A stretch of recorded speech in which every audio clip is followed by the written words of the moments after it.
Untuk sholat ghaib, sholat ghaib itu dikerjakan kapan? Baik, karena memang sholat ghaib ini pernah dikerjakan oleh Rasul Shallallahu Alaihi Wasallam. Kapan? Sebagaimana disebutkan dari sahabat Abu Hurairah, na'an Nabi Shallallahu Alaihi Wasallam an-Najasyi fil yaumil ladzi mata fihi. Rasul Shallallahu Alaihi Wasallam mengumumkan bahwasanya Raja Najasyi meninggal dunia. Raja Najasyi ini salah seorang penguasa di Habasyah yang dia sudah masuk Islam tapi tidak diikuti dengan warganya. Jadi warga masyarakat tidak ikut masuk Islam. Maka pada saat itu wa kharaja ilal musalla, Nabi Shallallahu Alaihi Wasallam keluar ke tanah lapang. Fasoffa bihim, lalu kemudian para sahabat menyusun sof. Rasul Shallallahu Alaihi Wasallam menyusun sof para sahabat. Wa kabbara arba'an, dan beliau takbir 4 kali. Dan pada saat itu Rasul baru mendengar kabar bahwa Raja Najasyi meninggal dunia. Rasul dan para sahabat tidak datang ke Habasyah, tapi menyolatkan di kediaman atau di tanah lapang. Ini menjadi dalil bahwasanya sholat ghaib itu ada. Ini juga disaksikan oleh sahabat Jabir, semoga Allah meridhoinya. Beliau berkata, anna Nabiya sallallahu alaihi wasallam shalla 'alan Najasyi, bahwasanya Nabi sallallahu alaihi wasallam menyolatkan Raja Najasyi. Fakuntu fi shaffis tsani, dan aku ada di shaf yang ke-2, awis salis atau shaf yang ke-3. Sahabat Jabir agak ragu pada saat sholat itu beliau ada di shaf 2 atau 3. Maka beliau mengatakan, aku berada di shaf 2 atau shaf 3 ketika menyolatkan Raja Najasyi dengan sholat ghaib, tidak langsung menyaksikan jenazah itu. Nah, untuk sholat ghaib sendiri ulama berbeda pendapat. Jadi ulama berbeda pendapat.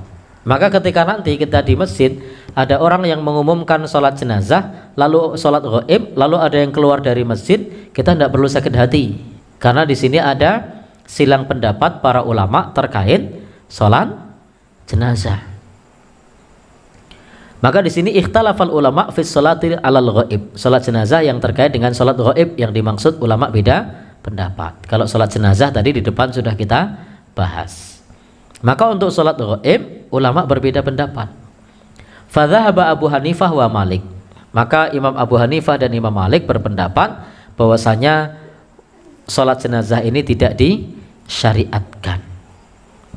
Annaha khossatum bin Nabi, ini adalah khusus bagi Nabi Shallallahu Alaihi Wasallam. Jadi menurut Imam Abu Hanifah dan Imam Malik bahwa sholat ghaib itu tidak disyariatkan, tetapi itu kekhususan bagi Nabi Shallallahu Alaihi Wasallam. Maka ketika suatu saat misalnya mengumumkan ada tokoh ada ulama yang meninggal dunia, Bapak Ibu, ini ada salah seorang saudara kita, tokoh kita, pemuka agama yang meninggal dunia, mohon kesediaan untuk sholat ghaib. Sejumlah orang kemudian keluar dari masjid. Kadang kemudian yang mengumumkan merasa sakit hati, orang menghormati. Jadi bukan tidak menghormati, karena memang beda pendapat. Ulama di dalam mazhab ini pendapatnya tidak sama. Imam Abu Hanifah, Imam Malik menyebutkan bahwasanya tidak disyariatkan sholat ghaib.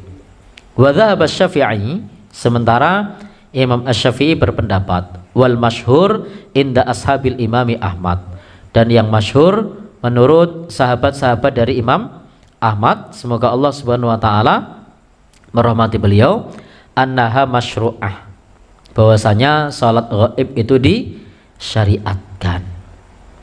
Wal khususiyah, dan kekhususan itu tahtaju ila dalil, membutuhkan dalil. Walaisa huna dalil, dan di sini tidak ada dalil. Sehingga menurut Imam Asy-Syafi'i dan yang masyhur dalam pandangan ulama mazhab Hambali, bahwasanya sholat ghaib itu disyariatkan.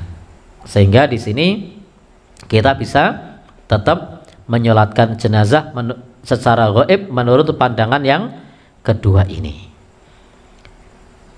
Lalu kemudian pandangan yang ketiga, sebagaimana dikemukakan oleh Syekhul Islam Ibnu Taimiyah.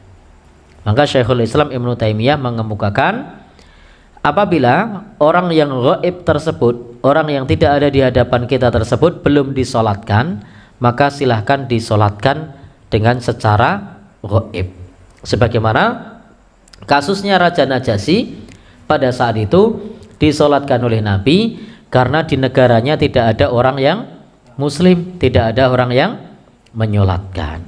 Sehingga menurut Syekhul Islam Ibnu Taimiyah, maka kalau mau sholat ghaib, sholat tersebut adalah orang yang belum disolatkan, maka kita bisa sholat ghaib. Tetapi kalau orang tersebut sudah disolatkan, maka sudah gugur kewajiban kaum muslimin. Maka sudah gugur kewajiban kaum muslimin. Disinilah tiga pendapat para ulama terkait sholat ghaib.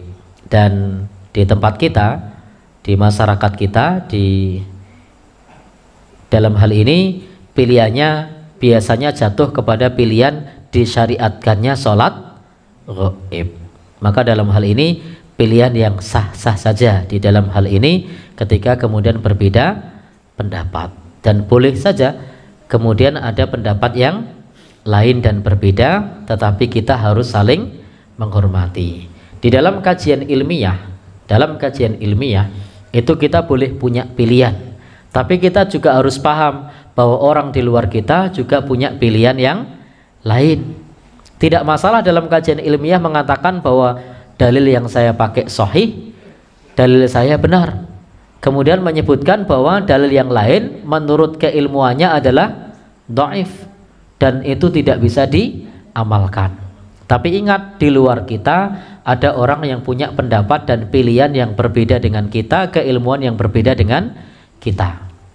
Maka dalam masalah ini, di dalam bermuamalah, bermasyarakat, itu kita harus saling menghormati. Tapi dalam kajian ilmiah tidak masalah mengatakan bahwa dalil yang kita pakai adalah dalil yang sahih, sementara dalil yang lain berdasarkan keilmuan, bukan sekedar semata-mata nyacat ya, itu adalah dalil yang dhaif dan tidak bisa diamalkan. Itu sah-sah saja. Tetapi konteks bermasyarakat tentu kita harus saling menghormati. Termasuk sama halnya di dalam hal sholat ghaib ini. Untuk pendapat yang pertama tadi, sebagaimana pandangan Imam Abu Hanifah dan Imam Malik, sholat ghaib tidak disyariatkan.